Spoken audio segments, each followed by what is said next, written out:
Hello, আসসালামু আলাইকুম। কেমন আছেন সবাই? আশা করি আলহামদুলিল্লাহ ভালো আছেন। আমরাও আল্লাহর রহমতে ভালো আছি। তো চলে আসলাম আপনাদের সাথে, তো অনেক রকম রান্না শেয়ার করলাম। আজকে গরুর মাংস হাতে মেখে কিভাবে আমি রান্না করি সেটা নিয়ে। তো এই তো এখানে নিয়ে নিলাম গরুর মাংস, ভালো মতো ধুয়ে নিলাম। আসলে গরুর মাংসগুলোতে অনেক সময় দেখবেন ছোট ছোট এক ধরনের হাড্ডি লাগানো থাকে, তো এটার জন্য আমি আবার একটু ভালো মতো কল ছেড়ে আমি ধুয়ে নিলাম। তো এখানে দিয়ে দিলাম এলাচ 2-3টা, লম্বাটা দালচিনি দিয়ে দিলাম 3-4টা, তেজপাতাটা বড় তেজপাতা 2 টুকরা করে দিলাম মাঝখান থেকে, এবং আমি দিয়ে দিলাম পেঁয়াজ।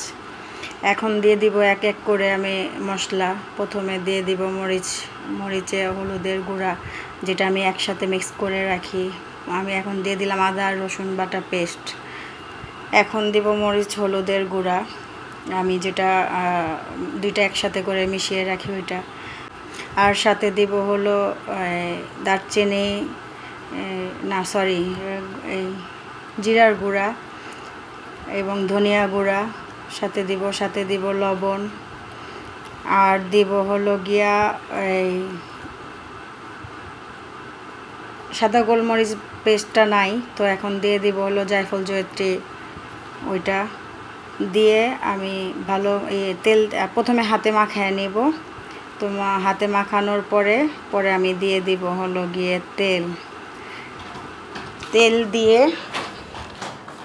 এখন ভালো মতো হাতে মেখে তারপরে আমি দিয়ে দিব হলো তেলটা দিয়েও ভালো মতো মিক্স করে নিব, যাতে মশলাগুলা মাংসর ভিতরে ঢুকে এবং খেতে স্বাদ লাগে। তো ভালো করে মেখে নিলাম। আমি আর একটু তেল দিব, তেলটা আমার কাছে কম মনে হইল। আরও একটু তেল দিয়ে আমি হাতটা ধোয়ার মতো করে আর কি পানিটা দিয়ে দিব, যতটুকু আমার হাতে লাগানো মশলাগুলো আছে ওইটা ধুইতে আমার যতটুকু পানি লাগে আমি দিয়ে মশলাগুলো ভালো মতো চারপাশ থেকে ধুয়ে নিব। তারপরে আমি চুলায় দিয়ে দিব, দিয়ে ঢেকে চুলায় দিয়ে দিব। দেখেন বলক আসার পরে আমি যেহেতু বলছি যে আমার স্ট্যান্ডটা ভেঙে যাওয়ার কারণে আমার একটু প্রবলেম, এখন রোজার দিন, এর জন্য আমি স্ট্যান্ডের জন্য যেতে পারছি না। তো জানি না এই এখন কিভাবে, মানে এক হাতে রান্না এক হাতে ক্যামেরা সেট করা, এটার জন্য তো কেউ কিছু মনে করবেন না। সামনে চেষ্টা করব পুরোটাই ঠিক মতো করে আপনাদের সাথে শেয়ার করার জন্য। এখন দেখেন ক্যামেরাটা অটোমেটিকলি ঘুরে আছে, আমার ধ্যানেও কিছু নাই। যাই হোক, ক্যামেরা ঠিক মতো ধরার কারণে আমি মানে যখন দেখতে পারি তখন আর কি ভিডিওটা নিয়ে যাচ্ছিলাম। তো আমারে তো আপনারা যেরকম সেরকমভাবেই সাপোর্ট করেন, বাকি এই ভিডিওটার জন্য কেউ হাসবেন না। আর হলো মানে মজা নেবেন না। আমি রান্না করার সময় খেয়ালই করি নাই যে আমার মানে মোবাইলটা মানে ক্যামেরাটা ঘুরে আছে।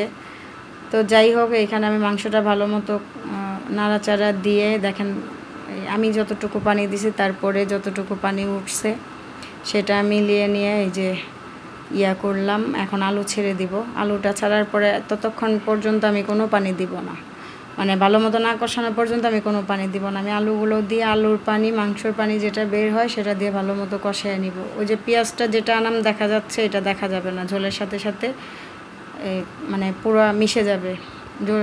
পেঁয়াজ পুরা গলে যাওয়ার কারণে ঝোলটা ঘন হয়ে যাবে। এটার জন্য আমি সব সময় যে কোনো মাংস, মুরগি হোক গরু হোক, আমি পেঁয়াজটা পরিমাণ বেশি দেওয়ার কারণ ঝোলটা ঘন হওয়ার জন্য।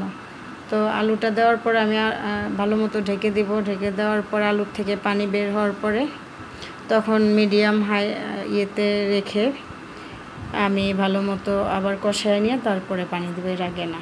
দেখেন এই যে এখন আবার দেখেন আমি খুলে দিলাম ঢাকনা। এখন ভালো মতো হয়ে যাবে, তেলটাও উঠে আসলো, পানিটা শুকায়।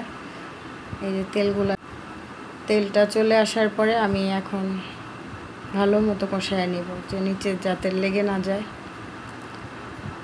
পুরো তেল ওঠা পর্যন্ত ভালো মতো নাড়াচাড়া দিয়ে কষায় নিতে হবে। কষায় নেওয়ার পরে আমি দিয়ে দিব পানি দিয়ে আমি হাইটটা প্রথমে হাই হিটে রাখবো, তারপরে যে কমায় দিব, যাতে ওইটুক মানে ঝোলও থাকে, আবার মাংসটা আলুটাও গলে যায়। ওই পরিমাণে রেখে আমি সাথে কষানোর টাইমে আমি দিয়ে দিলাম কাঁচামরিচ, যাতে কাঁচামরিচটার ফ্লেভার যে একটা কাঁচা গন্ধ আসে ওইটা যাতে না আসে, এটার জন্য আমি সব সময় কষানোর সময় দিয়ে দিই। আমি কষানোর সময় কাঁচামরিচটা দেওয়ার চেষ্টা করি যে কোনো তরকারিতেই। তো কাঁচামরিচটা দিয়ে দেওয়ার পরে আমি ভালো মতো আবার কষায় নিব।